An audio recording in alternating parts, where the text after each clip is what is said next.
Welcome back. Now, government's online payment platform, eCitizen, experienced disruptions in the early hours of Friday morning due to what has now been described as an internal network occurrence. According to eCitizen Services Director General Ambassador Isaac Ochieng, the technical issue temporarily affected access to online services, and as Jimmy Mbogo now reports, before the hitch was resolved, two operators using the platform incurred additional expenses to cater for their customers' needs, leaving tourists frustrated. Friday morning and long queues characterized the entrance into the Nairobi National Park as hundreds of tourists were left stranded following a disruption of the eCitizen platform.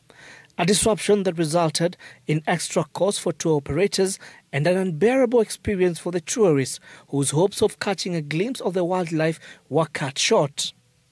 It was so challenging. Imebidi mimi nipeane gari yangu ibaki nichukulia wageni passport zao ndo waendelee na safari yao, nibaki nikishughulikia hiyo ingine. Tumefika hapa asubuhi by exactly 6. Tukapata kuna system breakdown. In fact kutoka hiyo 6 tumeingia kwa park ndani saa 3:25. Na hiyo ni baada ya hii system kukataa kabisa. According to the tourists, the frustrations have tainted their experience in the country, even as most called for the government to find an alternative way to receive payment and cover the downtime.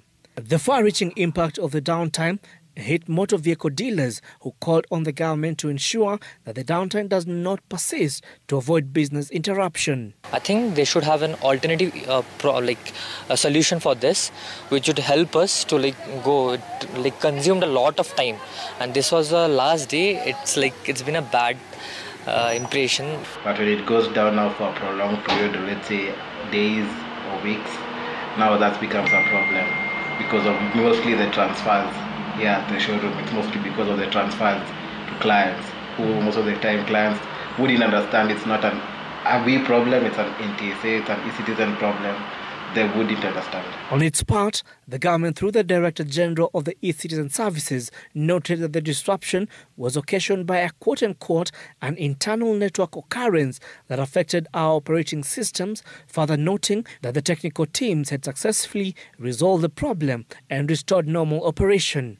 The recent disruption comes just weeks after President William Ruto put on notice government agencies that are yet to onboard their services on the platform, which has expanded significantly, rising from just 397 services in 2023 to over 22,000 services by the end of 2024. Hopefully, in the next couple of months, every government service must be on a digital platform so that citizens can enjoy efficiency.